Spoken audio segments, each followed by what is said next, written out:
Hello everyone, Alexander Gill here. Hope you're keeping well and being kind to yourself in these times. I wanted to share a bit of my story today and what I've written about in my latest book, Identity Connect with Your Authentic Being. This is a subject very close to my heart and something that I've battled and I've overcome. And Seneca, one of the great philosophers, once said that our fears are much more numerous than the concrete. Dangers we run, we suffer much more for our imagination than for reality. And I know for myself, when I was living in a very anxious state, that let's define what anxiety is. Anxiety is a feeling or worry, nervousness or unease about something with an uncertain outcome. And right now, the whole world is in a very uncertain place. We've got rules, regulations changing a lot of the time, but you can control the controllables, and that is your body and your mind. And you're in control, and that's the beautiful part of it. So, what I'm going to bring to you today is two actionable steps and two things to really be aware of in order for you to harness who you are. Because what I found is that your body can hold such anxiety, and there can be your body communicates to you and it says, hey, I'm going through this or I'm going through that, and there could be a break, a niggle, anything could really happen.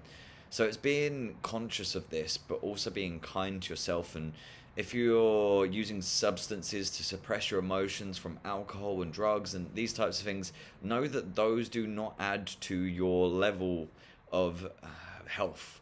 They actually make you more anxious and you're less in control. So just be aware of those. But the first thing that I wanted to speak with you about is being present.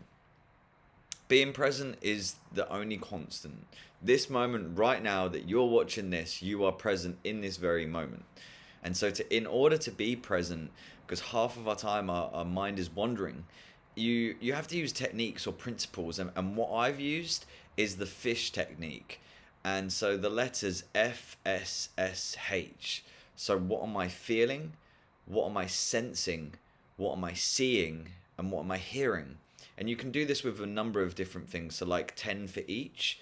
So what am I feeling right now? It can be texture, it can be anything that you can really touch and feel, be it your jeans, be it your shirt, be it your clothes. What am I sensing? Well, I'm sensing this, or I'm feeling this.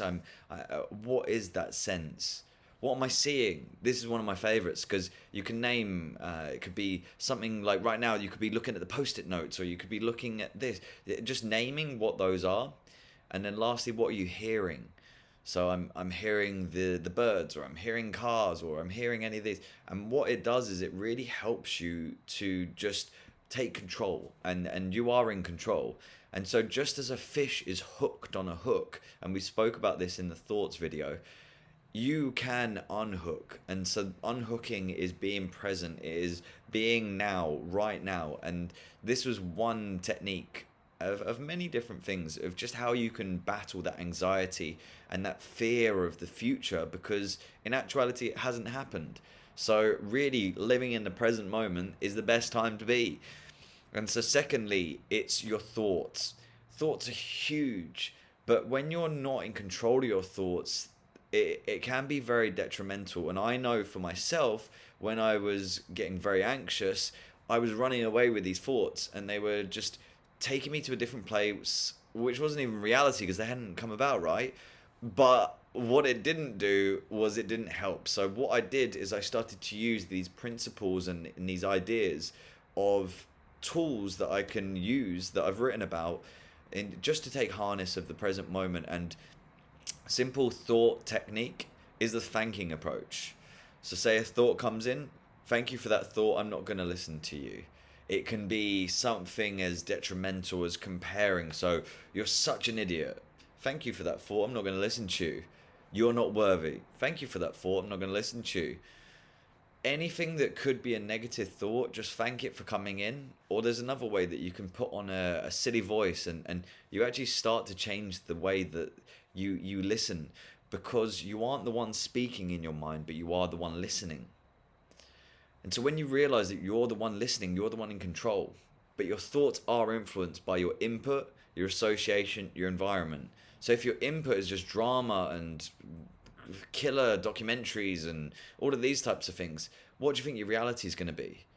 if all your association is talking about substance abuse and all of these types of things, what do you think the reality is going to be? What about if your environment it's just full of things that are just obvious where you can just take that and it's a hedonic endorphin or anything that can be really detrimental to you? What do you think it's going to be? So these are two things that I've loved sharing with you, and I mean these are things that I've overcome, right? And I'm just very thankful to be in the present moment and to leave you on a something that I learned from Mark Twain. He said that we live through many frightening experiences in our lifetime, and most of them never happen.